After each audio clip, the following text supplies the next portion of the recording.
বিসমিল্লাহির রহমানির রহিম। প্রিয় দেশবাসী, আসসালামু আলাইকুম। মহান সৃষ্টিকর্তার কাছে শুকরিয়া, তিনি বহু প্রতীক্ষিত ত্রয়োদশ জাতীয় সংসদ নির্বাচন এবং জুলাই জাতীয় সনদ সংবিধান সংস্কার বাস্তবায়ন আদেশ 2025 এর উপর অনুষ্ঠিতব্য গণভোটের তফসিল নিয়ে আপনাদের সামনে হাজির হওয়ার সুযোগ দিয়েছেন।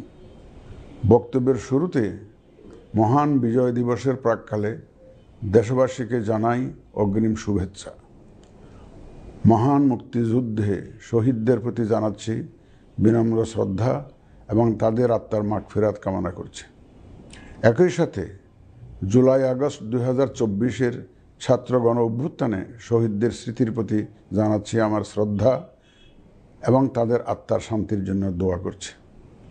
মহান মুক্তিযুদ্ধ থেকে শুরু করে 2024-এর ছাত্র গণ অভ্যুত্থান পর্যন্ত সার্বভৌমত্ব এবং গণতন্ত্র প্রতিষ্ঠা ও রক্ষার সকল আন্দোলনে যারা আহত, নির্যাতিত ও ক্ষতিগ্রস্ত হয়েছেন তাদের প্রতি জানাই আমার আন্তরিক সমবেদনা। আহতদের দ্রুত আরোগ্য এবং স্বাভাবিক জীবনের জন্য প্রার্থনা করছি।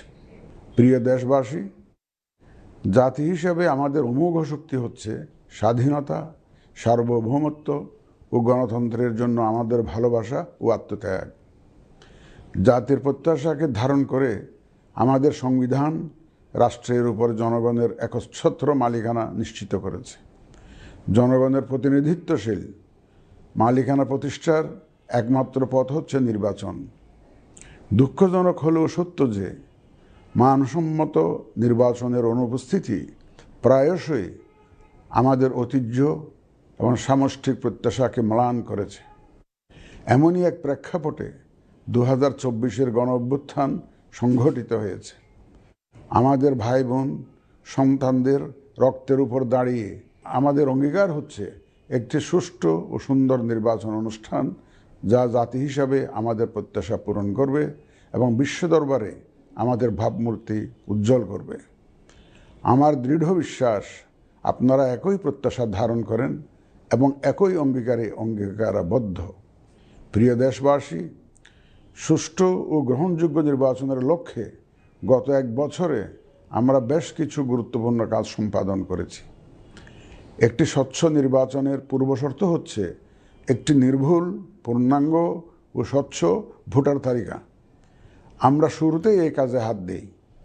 গত এক বছরে নতুন ভোটার অন্তর্ভুক্তির পাশাপাশি ভোট বিমুখ এবং বাদ পড়া প্রায় 45 লক্ষ ভোটারকে তালিকায় অন্তর্ভুক্ত করা হয়েছে এবং 21 লক্ষাধিক মৃত ভোটারকে তালিকা থেকে বাদ দেওয়া হয়েছে। নারী ভোটারদের যথাযথ অন্তর্ভুক্তির অভাবে পুরুষের সাথে নারী ভোটারের ব্যবধান বেড়ে প্রায় 29 লক্ষে গিয়ে দাঁড়ায়। বাদ পড়া নারী ভোটারদের মাঝে সচেতনতা সৃষ্টির মাধ্যমে সেই ব্যবধান উল্লেখযোগ্যভাবে কমিয়ে আনা হয়েছে। আইন সংশোধন করে ভোটার হওয়ার যোগ্যতার তারিখ প্রতি বছর 1 জানুয়ারির পরিবর্তে কমিশন কর্তৃক নির্ধারিত দিনে নির্ধারণ করা হয়েছে। এর ফলে 31 অক্টোবর 2025 পর্যন্ত যোগ্য তরুণ ভোটারগণ ভোট দিতে পারছেন। গত 18 নভেম্বর প্রকাশিত তালিকা অনুযায়ী বর্তমানে দেশে ভোটারের সংখ্যা দাঁড়িয়েছে 12,76,95,183 জনে। এর মধ্যে পুরুষ ভোটারের সংখ্যা 6,48,14,907 জন এবং নারী ভোটারের সংখ্যা 6,28,79,042 জন। গত এক বছরে নির্বাচন কমিশনের সক্ষমতা বৃদ্ধির পাশাপাশি সংশ্লিষ্ট সকলের জবাবদিহিতা বাড়াতে আমরা বহুবিধ আইনি ও কাঠামোগত সংস্কার সম্পন্ন করেছি। গণপ্রতিনিধিত্ব আদেশ এবং রাজনৈতিক দল ও প্রার্থীদের আচরণবিধিতে যথাযথ পরিবর্তন, সংশোধন ও পরিমার্জন করা হয়েছে। নির্বাচন ব্যবস্থা সংস্কার কমিশনের বিভিন্ন সুপারিশের পাশাপাশি নির্বাচন কমিশনের নিজস্ব মূল্যায়ন ও অংশীজনের পরামর্শের ভিত্তিতে এসব সংস্কার করা হয়েছে। এই উদ্যোগ সফলভাবে সম্পন্ন করতে সহযোগিতার জন্য আমি অন্তর্বর্তীকালীন সরকার, নির্বাচন ব্যবস্থা সংস্কার কমিশন ও জাতীয় ঐকমত্য কমিশন সহ সকল অংশীজনদের জানাই আমার কৃতজ্ঞতা। প্রিয় দেশবাসী, বিভিন্ন কারণে এবারের নির্বাচন আমাদের জাতির ইতিহাসে অনন্য ও গুরুত্বপূর্ণ। প্রথমত, প্রকৃত গণতান্ত্রিক ধারা পুনঃপ্রতিষ্ঠার পাশাপাশি কাঙ্ক্ষিত সংস্কার প্রশ্নে সিদ্ধান্তের নির্বাচন এটি। এবার জাতীয় সংসদ নির্বাচন ও গণভোট একই দিনে অনুষ্ঠিত হবে, যা একটি নতুন অভিজ্ঞতা। দ্বিতীয়ত, সংশ্লিষ্ট সকল রাষ্ট্রীয় ও গণতান্ত্রিক প্রতিষ্ঠানের জন্য এই নির্বাচন হচ্ছে সক্ষমতা প্রমাণ করে ভাবমূর্তি পুনরুদ্ধারের অনন্য সুযোগ। তৃতীয়ত, দীর্ঘ গণতান্ত্রিক আন্দোলন সংগ্রামের পর দেশের স্বার্থে রাজনৈতিক দলসমূহের মাঝে সৌহার্দ্যপূর্ণ গণতান্ত্রিক প্রতিযোগিতার ধারা প্রবর্তনের দাবি রাখে এই নির্বাচন। চতুর্থত, প্রায় অকার্যকর পোস্টাল ভোট ব্যবস্থাকে পরিমার্জন করে এই নির্বাচনে একটি কার্যকরী রূপ দেয়া হচ্ছে। বিশেষ করে বাংলাদেশের অন্যতম চালিকা শক্তি আমাদের রেমিটেন্স যোদ্ধা তথা প্রবাসী বাংলাদেশি ভোটারদের প্রথমবারের মতো ভোটের আওতায় আনা হচ্ছে। একইভাবে প্রথমবারের মতো ভোটের আওতায় আসছেন আইনি হেফাজতে থাকা ভোটারগণ। এছাড়াও নিজ নির্বাচনী এলাকার বাইরে কর্মরত সরকারি কর্মচারী এবং নির্বাচন অনুষ্ঠানের সাথে সম্পৃক্ত ব্যক্তিগণ পোস্টাল ব্যালটের মাধ্যমে এবার ভোট দেবেন। প্রিয় ভোটারবৃন্দ, ভোট আপনার শুধু নাগরিক অধিকারই নয়, বরং পবিত্র আমানত ও দায়িত্ব।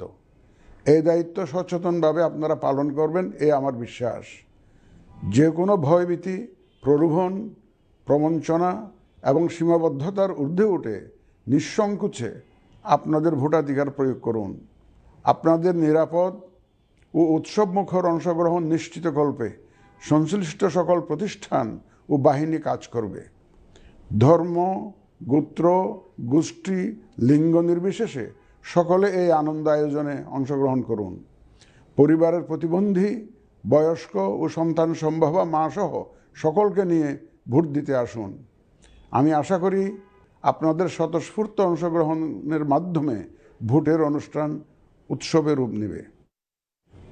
প্রবাসে বসবাসরত প্রিয় ভোটারগণ, প্রবাস থেকে ভোটদানের জন্য নিবন্ধন কার্যক্রম গত 18 নভেম্বর থেকে চলমান আছে। আগামী 25 ডিসেম্বর পর্যন্ত পোস্টাল ভোট বিডি অ্যাপের মাধ্যমে পৃথিবীর যে কোনো স্থান থেকে ভোটদানের জন্য আপনারা নিবন্ধন করতে পারবেন। আপনারা এই সুযোগ গ্রহণ করে ভোটে অংশ নিন, দেশ গঠনে আপনাদের অধিকার বুঝে নিন। প্রবাসী ভোটারগণ ছাড়াও দেশের ভিতরের 3 ধরনের ভোটার পোস্টাল ব্যালটে ভোট দিতে পারবেন, যা ইতিমধ্যে উল্লেখ করেছি।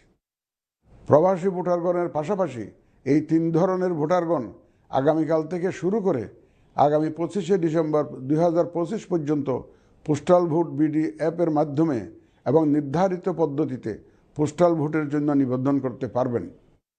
ব্যক্তি ভোটার ও প্রতিষ্ঠানসমূহের প্রতি আমার আহ্বান, আসুন আমরা আমাদের ভোটাধিকার নিশ্চিত করি এবং ভোটে অংশ নেই।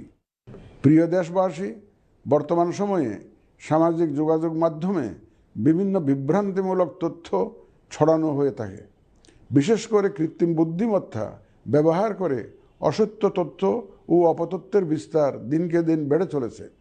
প্রতিপক্ষ দল ও প্রার্থীকে হেয় করার পাশাপাশি নারীদের প্রতি বিদ্বেষমূলক প্রচারণা আমাদের ঐতিহ্যকে ক্ষুণ্ণ করে এবং নির্বাচনকে কলুষিত করে।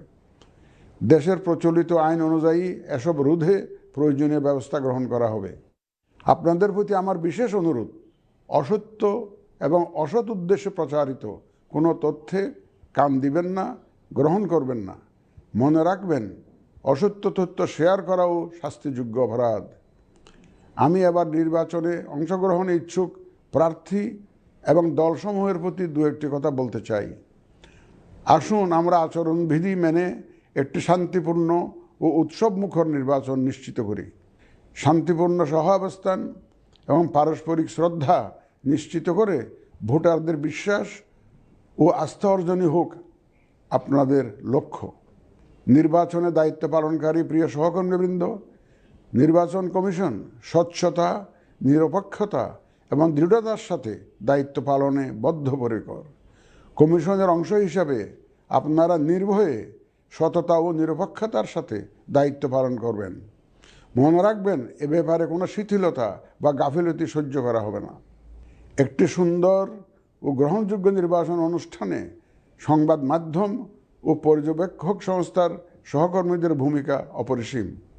আপনারা স্বাধীনভাবে সর্বোচ্চ পেশাদারিত্ব, নিরপেক্ষতা ও বস্তুনিষ্ঠতার সাথে আপনাদের দায়িত্ব পালন করবেন, এটিই আমাদের প্রত্যাশা। প্রিয় দেশবাসী, আমি এই পর্যায়ে নির্বাচনী তফসিল তথা নির্বাচন সংক্রান্ত সময়সূচি ঘোষণা করছি। আগামী 2026 সালের ফেব্রুয়ারি মাসের 12 তারিখ রোজ বৃহস্পতিবার 300 আসনে ত্রয়োদশ জাতীয় সংসদ সাধারণ নির্বাচন এবং একই সাথে জুলাই জাতীয় সনদ সংবিধান সংস্কার বাস্তবায়ন আদেশ 2025-এর উপর গণভোট অনুষ্ঠিত হবে। ত্রয়োদশ জাতীয় সংসদ নির্বাচনের জন্য মনোনয়নপত্র দাখিলের শেষ তারিখ আগামী 29 ডিসেম্বর 2025 রোজ সোমবার। মনোনয়নপত্র বাছাই হবে আগামী 30 ডিসেম্বর 2025 রোজ মঙ্গলবার হতে 4 জানুয়ারি 2026 রোজ রবিবার পর্যন্ত। রিটার্নিং অফিসারের আদেশের বিরুদ্ধে কমিশনে আপিল দায়েরের শেষ তারিখ 11 জানুয়ারি 2026 রোজ রবিবার। কমিশনে দায়েরকৃত আপিল নিষ্পত্তির তারিখ 12 জানুয়ারি 2026 রোজ সোমবার থেকে 18 জানুয়ারি 2026 রোজ রবিবার পর্যন্ত। প্রার্থিতা প্রত্যাহারের শেষ তারিখ 20 জানুয়ারি 2026 রোজ মঙ্গলবার।